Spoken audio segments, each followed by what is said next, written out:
Bon, vous allez la fermer, ouais. Putain, c'est pas possible.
Aujourd'hui, je vais te parler de mon moyen de transport favori. De mon moyen de transport favori et principal. Depuis que j'ai goûté à ça, je peux plus m'en passer. Franchement, c'est addictif et je peux plus m'en passer et ça se prête plutôt bien à l'utilisation en camping-car. Parce que comme tu peux le voir, ça prend très peu de place. Quand tu vas faire les courses, ben, tu le mets dans ton caddie. Hein, ça, je te l'ai déjà dit. Tu as un trolley, donc tu peux la balader, tu vois. Tu vois, par exemple, là pour l'allumer, on appuie sur le bouton, je la balade, elle roule toute seule en fait. J'ai juste qu'à la pousser, j'ai juste à lui donner une petite impulsion et elle va rouler toute seule. Alors sur ces modèles-là, quand on déverrouille le trolley, eh bien, on peut la soulever en fait. On peut la soulever et la roue ne tourne plus. On peut se demander, ouais mais c'est casse-gueule, ouais mais si, ouais. Écoute, je pense franchement que c'est pas plus casse-gueule que le vélo. Ça demande un peu plus d'investissement, parce que le vélo, on l'a pris quand on était tout petit. C'est vrai qu'aujourd'hui, on n'a plus 5 ans, on n'a plus 6 ans, on n'a plus 10 ans. Donc forcément, on a un petit peu plus peur. Mais si tu es raisonnable et prudent, un petit peu comme avec n'importe quel moyen de transport, il n'y a pas de grosses difficultés. L'équilibre, en fait, la roue, elle stabilise toute seule. C'est une roue à effet gyroscopique, elle stabilise toute seule. Donc il n'y a pas vraiment de grosses difficultés. Il y a un petit investissement, le temps de s'y habituer.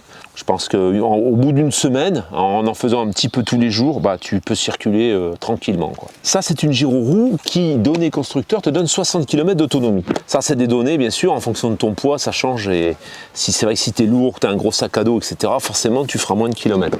Alors pourquoi moi j'ai pris une moins puissante? C'est parce que je la charge avec mon camping-car, dans mon camping-car. Je charge dans mon camping-car avec mon convertisseur, tu vois.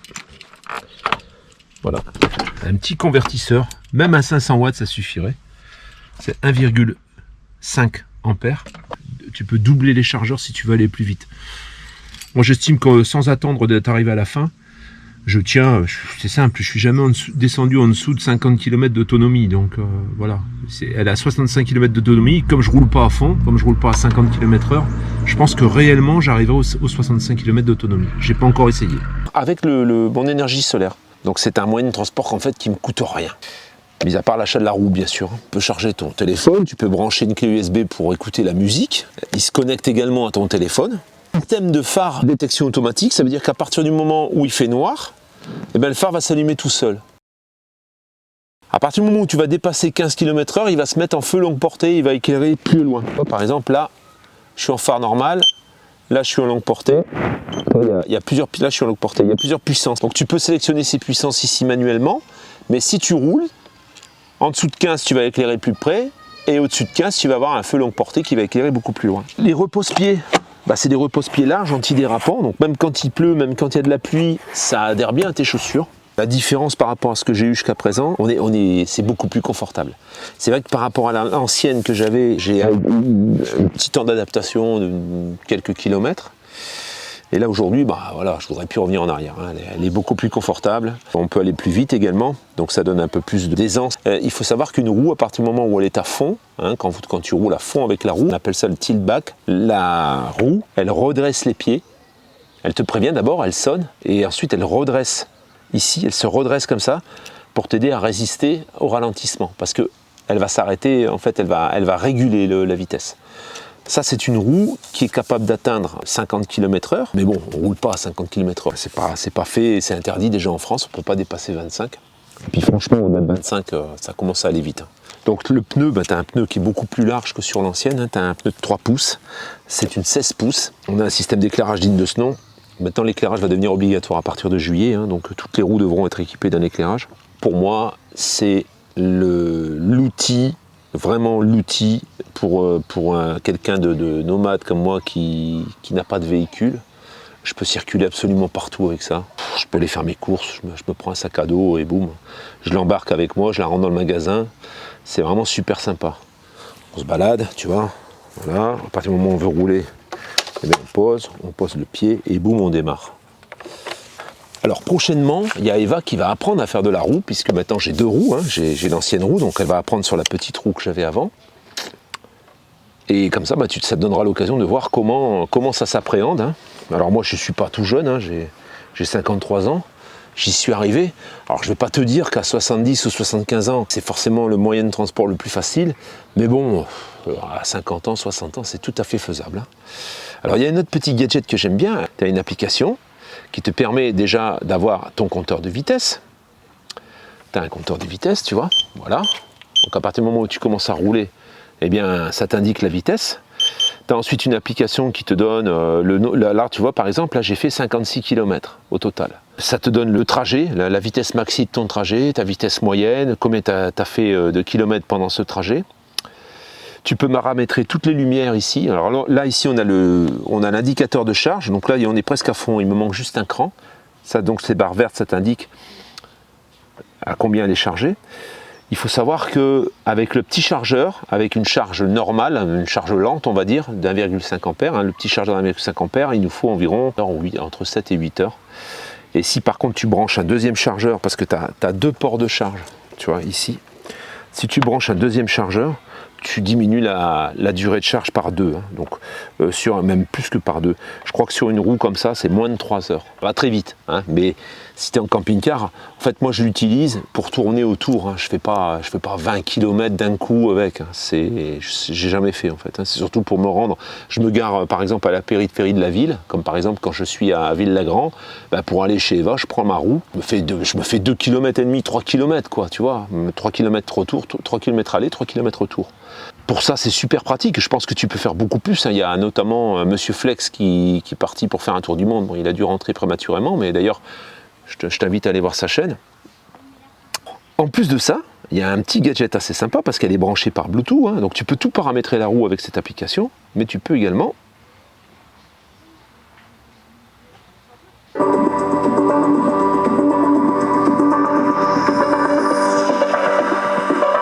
écouter la musique.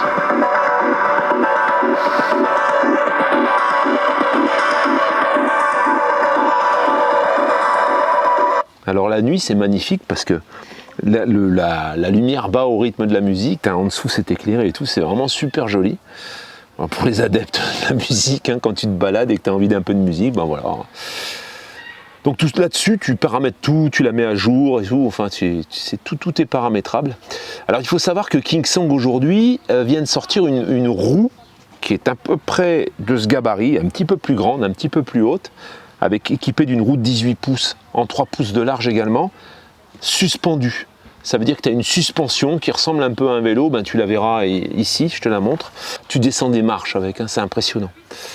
Si tu es intéressé par l'achat d'une de ces roues, tu as un code promo qui est ici. Voilà, un code promo qui nous a été dédié puisque je suis ambassadeur. Ils te font une remise de 5%. En route pour Béziers, j'ai pris la nationale interminable. Parce qu'en fait, ils font des travaux partout, il y a des contournements, c'est un truc de dingue. Donc qu'est-ce que j'ai décidé de faire ? De prendre un peu d'autoroute. Et là, je me suis arrêté à l'aire de stationnement de Porte de la Drôme. Je suis un peu à l'écart de l'autoroute est là-bas. Et du coup, j'espère être tranquille pour dormir. Et demain matin, je m'en irai de bonne heure. Je voulais revenir sur la vidéo de l'Adria, où il y a certaines personnes, 2 ou 3 je pense, qui disaient que c'était pas trop normal de faire la distribution pour un véhicule qui avait 19 000 km. Alors pour ton information, et pour que tu saches ce que c'est quand même qu'une courroie de distribution, c'est important, la courroie de distribution elle n'est pas apparente, et ça s'entretient pas une courroie de distribution. Elle est dans le véhicule, et elle fait tourner le moteur, elle fait tourner l'injection, elle cale l'ensemble pour que tout fonctionne. Ça, tu es obligé de la remplacer tous les 5 ans. Celui qui va remplacer sa courroie de distribution tous les 5 ans, c'est quelqu'un qui entretient bien son véhicule. Le problème, c'est que c'est du caoutchouc. C'est du caoutchouc qui est renforcé, mais c'est du caoutchouc quand même. Et que le caoutchouc se dégrade avec le temps. Donc quand le véhicule a 5 ans, eh bien, même s'il a fait que 5000 km, tu remplaces la courroie de distribution. C'est impératif de le faire tous les 5 ans pour certaines marques. Il y a d'autres marques, c'est d'autres délais. Ce véhicule, c'est tous les 5 ans ou, je crois, 120 000 km. Il y a certains, c'est 80, il y a certains, c'est 100 000. Et c'est impératif, il faut impérativement le faire. Voilà. J'ai plutôt bien dormi. Il est 7h moins le quart. Je me suis réveillé vers 6h, le temps de me préparer et tout. Là, je vais m'arrêter boire un petit café au Starbucks. Et ensuite, on reprend la route. Donc, j'espère y être fin de matinée, un peu avant fin de matinée. Me voilà arrivé chez Navidoc. Donc, Navidoc, c'est un concessionnaire marchand de véhicules d'occasion. Et donc, je viens voir un camping-car pour un abonné qui est en Martinique. Et en même temps, je vais essayer de te relever un peu quelques occasions qui pourraient être intéressantes pour toi. Vous verrez ça dans le prochain épisode. Vous verrez ça demain à 7h30. Une partie tout au moins, parce que j'espère pouvoir voir plusieurs choses. Comme ils font du déstockage, on verra bien. Voilà, je suis devant le véhicule qui est ici, qui a l'air bien propre, donc on va un peu l'inspecter et puis je te dirai si mon abonné a matché ou pas.